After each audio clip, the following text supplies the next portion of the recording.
Today, we're talking about how to push through, persevere through those challenging.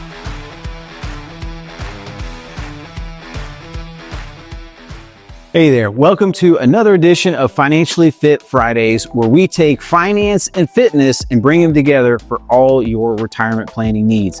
I'm Harley Shanklin, Senior Investment Advisor with RDW Financial Group. So my question for you is, how many of you have dropped off those New Year's resolutions, right?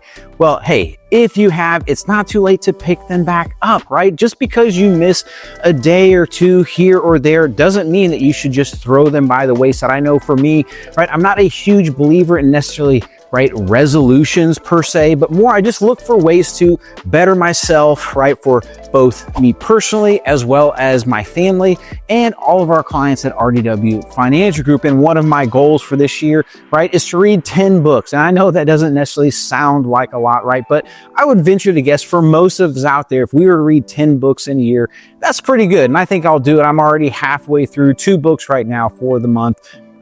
Really looking forward to finishing those up out there. If you would like to know what I'm reading, right, let me know in the comments. I'll be happy to post them. But what I want to talk about here real quick is, right, the idea of pushing through and persevering through those goals, right?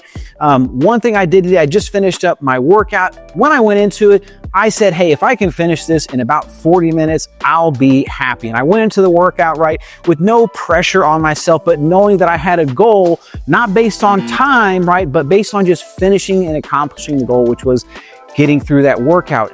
And part of ways that I used to help do this, right, was I didn't look at the clock.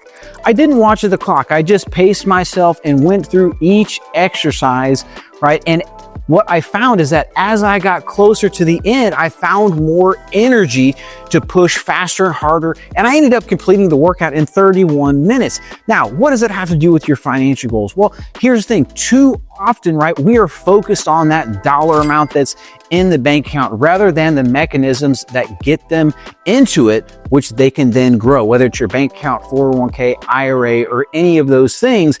It's really a matter of the importance is setting a pace for yourself, right? And not coming out the gate too hard. So if you have, say, right, $100 extra a month, it doesn't mean that you need to take that $100 and throw it all into your savings, right? But maybe you start with half of it. Maybe you start with 50 or even less, maybe even just 20, and slowly build on that. And as you start to see it grow, right, it'll give you more energy and desire to figure out how you can get more money into that and growing towards it. And it's the same thing when it comes to any of your financial goals. And obviously at RDW Financial Group, we specialize in helping you meet your retirement goals. That's what we are here to do, right? To help build you a plan that whether you're still working your 2, 3, 5 years, 10 years out from retirement, right, you have a guide to follow that you can be excited about as you continue to build on those steps till you get closer to retirement, right? And we're there to help you every step of the way. So, summary of the day, right? Pace yourself. Don't give up on those goals that you may have set for yourself this year,